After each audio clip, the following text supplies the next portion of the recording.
And welcome to another edition of Extremely Cocky's War Review. Very pleased to be bringing you a win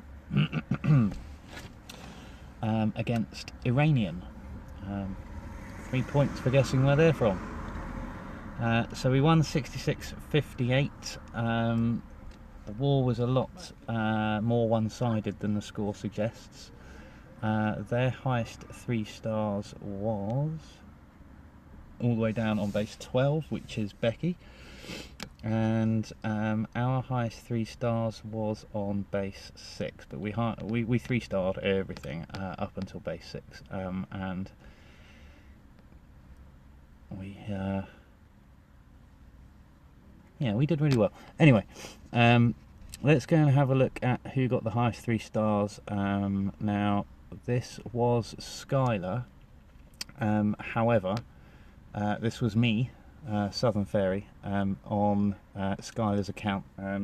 Skylar was red for war, and we put him in just to make the numbers up. And if Skylar cannot attack for any reason, then I have his details, so I can attack for him. So it was me. Anyway. I really didn't know what to do with this base. I mean, the expos are set to ground. I'm not going to lie, I didn't care as much because it wasn't my account. And so basically, I kind of looked at it and went, well, all of the defences are in 4 boxes, and there's an air defence in all 4 boxes. So let's take 4 hounds and 6 loons per box and see what happens. So here we go.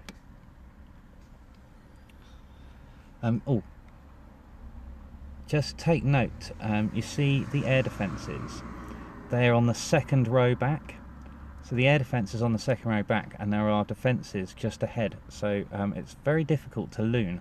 You will see in a second, but what happens is, no matter where you drop the loons head away from the air defence in a V shape. You'll see in a minute.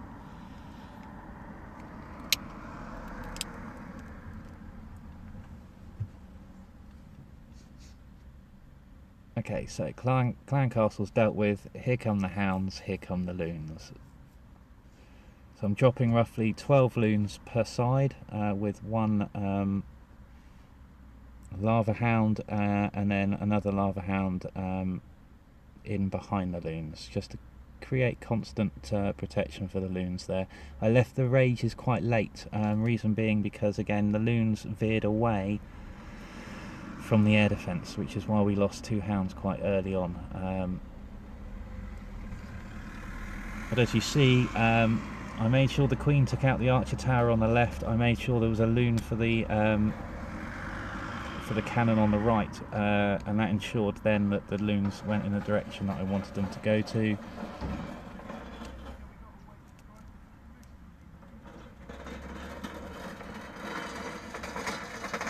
As you can see, with the expo set to ground, I had more than enough loons, and I actually have a hound still unburst, which would have made cleanup a little bit quicker. So let's just fast forward this. I had plenty of time anyway, but as you'll see, bam, it just picked up an air mine then, and we got all these pups, so that actually helped speed up cleanup. I wasn't expecting 3 stars, but I got it, so always a bonus. So the second highest 3 stars, I believe, was Cap, Studley Hungwell, the brother of Dirk Diggler. And I just want to say something about Cap, because I think Cap has really upped his game in the last 3-4 wars. Cap is basically 3-starring at the moment. His opposite number, higher, lower, wherever you ask him to go. So well done, Cap. I have noticed. I'm sure others have too. So let's go ahead and look at your first attack. So Cap regularly does a go wipe with 3 witches chucked in. Witches on a go wipe, I use witches in my surgical hogs, well, 1 witch, and they tend to just prolong your P.E.K.K.A. and your golems by creating slightly more distraction. and it just ensures that they last that little bit longer, which can be all the difference between 2 and 3 stars. So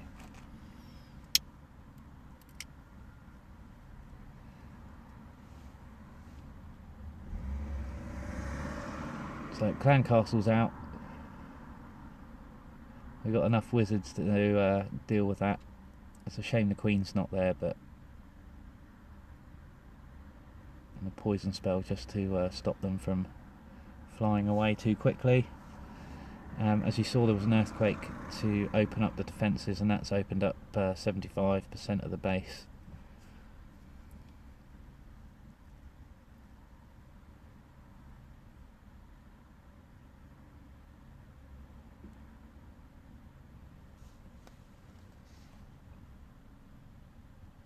Sorry for the dodgy camera work.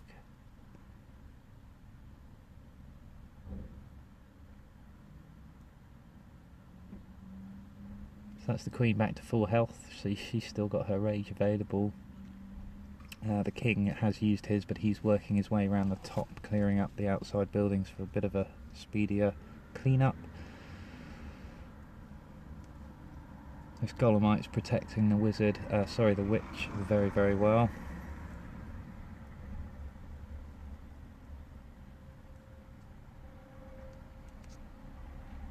Oh. Didn't see, but the Queenie's dead.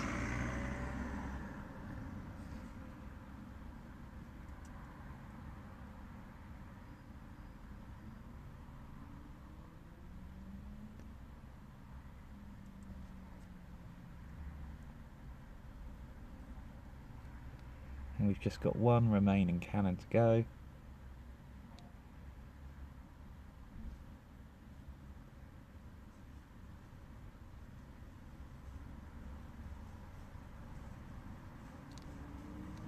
And a fantastic 3 stars by Cap there. Oh, a sneaky Tesla. We love a sneaky Tesla.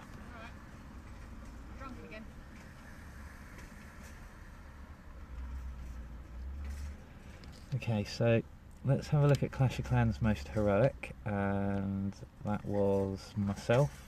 This is my mini account. I think the first time I've shown my mini account on here. Now, just quickly, I'd like to excuse the Dragon Splash. I don't normally Dragon Splash. In fact, this isn't my third only ever Dragon Splash, but I'm maxed at the moment and I've got to use the elixir somehow. And I was going up against a TH8 with an extra air defense.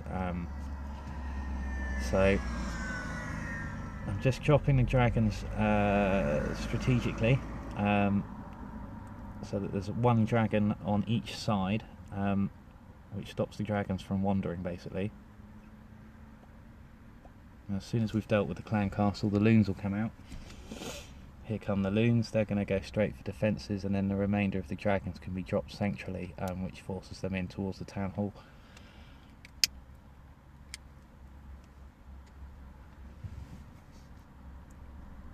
Sometimes, I like to think of this as the offside rule. Sometimes the loons will get ahead of the dragons, sometimes they stay behind. It really doesn't matter which way it works out, to be honest. If they go in front, then they head for the air defence. If they stay behind until the dragons get to the air defence, it's win-win either way. A lot of people take an extra dragon, and those attacks tend not to work. Now, at this stage I was thinking I'm probably going to get everything now except for that air defence, but the King here, look what the King does. He really helped me out. For whatever reason, the King starts to retreat, and the dragon decides, well, I'm going to follow him, and normally they would have got stuck on that town hall while the air defence picked them off, but the King went and stood by the air defence, so the splash damage took out the air defence and the King. So a well-planned attack with a lot of luck.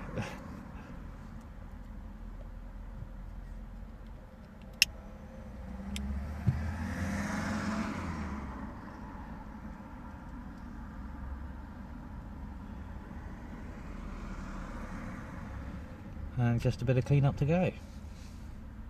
A couple of dragons left over. There was no heroic defence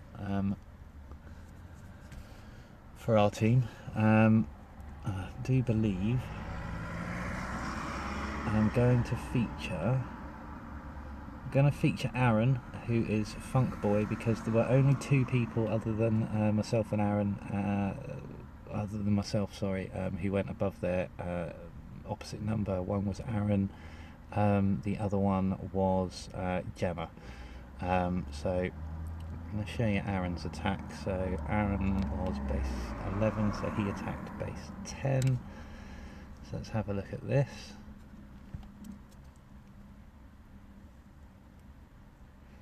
So again, Aaron's doing a go wipe with a witch chucked in.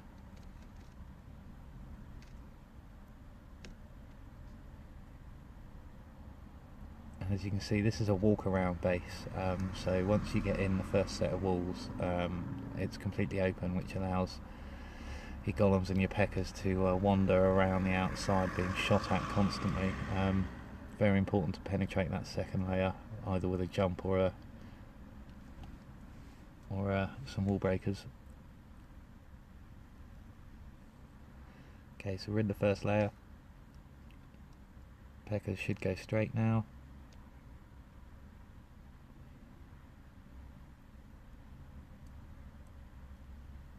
And we got through the second layer pretty quickly.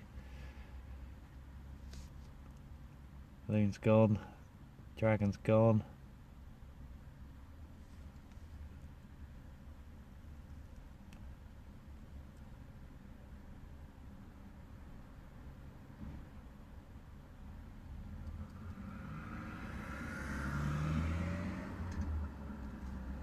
So completely ripped out the middle of the base there.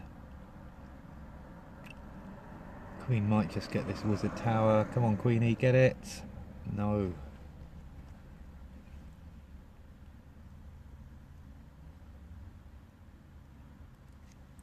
Something Aaron always has done, I think I've mentioned this before, but I've been in 3 clans with Aaron, and he always saves 2 or 3 wizards. I mean, he's only got 1 this time, but the amount of times I've seen those 3 wizards be the difference between 2 and 3 stars. And it's going to happen again here. There it is. Oh damn, I missed it.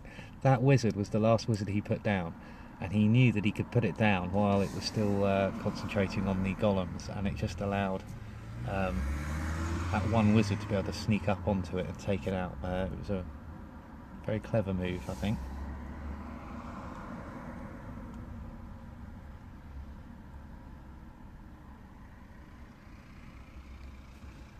Just got a bit of clean-up to go,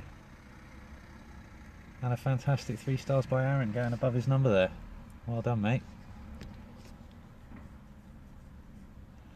So that brings us to the end of another war review. Our current war is against Nepal, I believe. Go Nepal, which starts in a couple of hours, so I'll bring that as soon as it's done. As always, thanks for tuning in. And something I've been meaning to do at the end of these videos for a long time, and I keep forgetting, but the YouTube channel, if you're watching this you already know, is Lloyd Hardcastle, and I've also got a Camcord account, which will be under the same name, so follow me there. Cheers guys.